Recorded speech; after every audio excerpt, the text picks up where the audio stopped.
Sí, gracias a Dios que nos encontramos aquí en la aldea Santa Rosa. Dice que aquí se está ripiando, conformando y compactando lo que es la carretera central. También estuvimos trabajando por allá por el Aguilich hasta Chujuyú.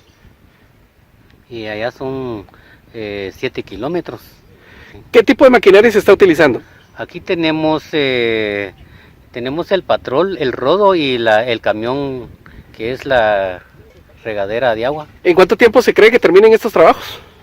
Pues mire, sí, depende cómo está la carretera, porque yo veo aquí que sí hay un poco de balazo, entonces hay que ripiarlo. Y tal vez le damos unos 3 días. Ya se está arreglando la carretera del entronque para lo que es el centro de la aldea, las calles, hace medio 2 kilómetros más o menos. Se está compactando y se está echando un balastre, pero ya tiene la carretera, ¿verdad? Entonces lo estamos arreglando nada más. Fíjese que aquí somos bastantes, más o menos unos 3.000, 4.000 personas, porque como aquí es muy transitada esta carretera, ¿verdad? Siempre vienen aquí al centro de la aldea y van para lo que es el cementerio, ¿verdad? Entonces aquí hay muchas comunidades que somos beneficiados, que estoy muy agradecidos con los señores de la municipalidad y de la corporación, ¿verdad? Que nos están apoyando en este momento, ¿verdad? Muy agradecidos con ellos y esperamos que nos sigan apoyando, ¿verdad?